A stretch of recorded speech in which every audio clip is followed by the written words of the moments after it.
धन्यवाद सभापति जी। मैं सबसे पहले दाद देना चाहती हूँ इस बिल के टाइमिंग की कि अभी ईद की रौनक बुझी भी नहीं थी और हमारी जड़ों पर एक नया फरमान लाया गया। पहले उत्तर प्रदेश में मुसलमानों को नमाज पढ़ने पर रोक लगाई और फिर सौगात में ये बिल लाया गया। निसार में तेरी गलियों पे है वतन, जहाँ चली है रिवाजो गैर कि कोई ना सर उठाकर चल सके।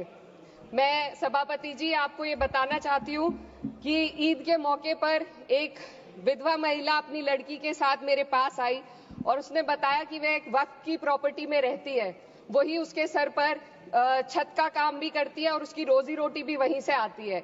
वो इस बिल को लेकर इतनी फिक्रमंद थी कि कहीं उससे वो उसकी संपत्ति ना छीन ली जाए। वो अकेली एक ऐसी महिला नहीं है, ऐसे लाखों लोग हैं जो वक्फ की गरीब महिलाएं जो वक्फ की संपत्ति से अपना रोजगार चला रहे हैं। और ये जो वक्फ बाय यूजर क्लॉज के हटाने से लाखों वक्फ की जायदाद अपना स्टेटस खो देंगी और लाखों लोग इसी तरीके के लोग सड़कों पर आ जाएंगे। वक्फ क्या है, वक्फ बाय यूजर क्या है? इसका ये मतलब है कि कोई जायदाद अगर सालों से दीन और भलाई के कामों के लिए इस्तेमाल हो रही हो तो वो खुद ब खुद वक्फ मानी जाएगी। हिंदुस्तान की अदालतों ने भी इस बात को तस्लीम किया है।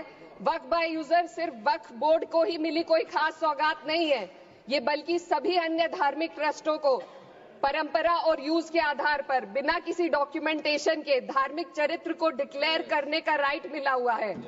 भारत के संविधान के आर्टिकल 13 क्लॉज 3 में कस्टम और यूसेज को कानूनी वैधानिकता प्रदान करता है। इसी आर्टिकल से वक्फ बाय यूजर भी निकला गया है। इस बिल के कानून बनने पर वक्फ बोर्ड तो इस प्रोविजन से हाथ धो बैठेगा, लेकिन अन्य धार्मिक ट्रस्टों को यह सुविधा जारी रहेगी। इससे भारतीय संविधान के आर्टिकल 14 और 15 का सीधा उल्लंघन है, जो धर्म और जाति के आधार पर भेदभाव और कानून के सामने सभी की बराबरी पर जोर देता है।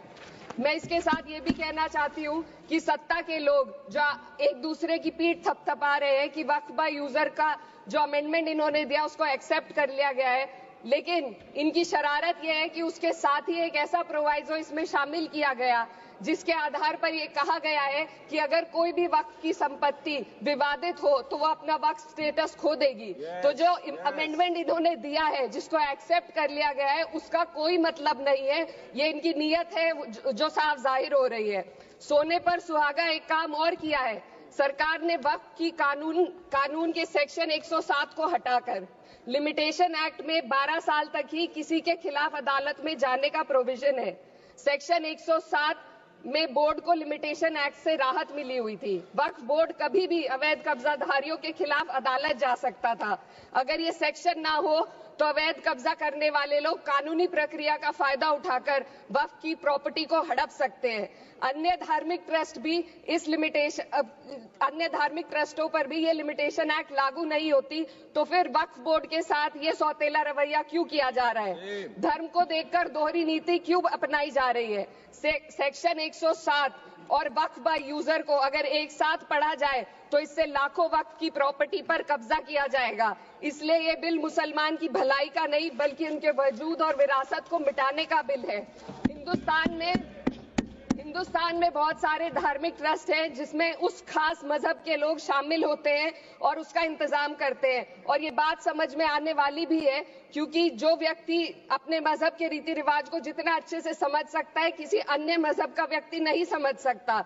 आर्टिकल 26 क्लॉज 2 के तहत धार्मिक संप्रदायों को अपने मजहबी इदारों के एडमिनिस्ट्रेशन का हक देता है, लेकिन वक्फ बोर्ड के बारे में इसको उल्टा किया जा रहा है। Sir 2 minute sir please 2 minutes. सरकार इसे एक सेक्युलर बॉडी मान रही है और इसमें गैर मुस्लिमों को शामिल करने की बात कह रही है। आपके मुंह से सेक्युलरिज्म की बात सुनकर अच्छा लगा, लेकिन अगले ही पल ये भ्रम टूट जाता है, क्योंकि आपको सिर्फ दान देने के लिए प्रैक्टिसिंग मुस्लिम का आपने क्लॉज डाला है, लेकिन बोर्ड में बैठने के लिए मुस्लिम होने की कोई आपकी क्लॉज नहीं है। तो इससे आपकी जो दोहरी नीति है वो साफ जाहिर होती है। ये वही सरकार है जिसने राम जन्मभूमि ट्रस्ट में ये लिख दिया कि जिला अधिकारी भी अगर होगा तो हिंदू होना चाहिए। कोई मुझे बताए कि वहां पर सेक्युलरिज्म का रस क्यों नहीं घोला गया? सर आखिर में मैं अपनी बात को खत्म करने से पहले महिलाओं का मुद्दा बार बार उठाया जा रहा है। सरकार का कहना है कि बोर्ड में मुस्लिम महिलाओं को रिप्रेजेंटेशन देंगे।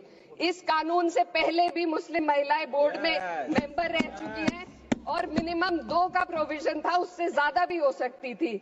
सर, मैं ये कहना चाहती हूँ कि सरकार ने महिलाओं के लिए ऐसा कौन सा नया काम किया जिसका ढिंडोरा सरकार का हर सदस्य पीट रहा है। इस बात की तायद अगर आपकी तरफ से कोई मुस्लिम महिला करती तो हम उसका यकीन भी करते, लेकिन अफसोस आपकी इतनी लंबी कतार में एक भी मुस्लिम महिला नजर नहीं आती है।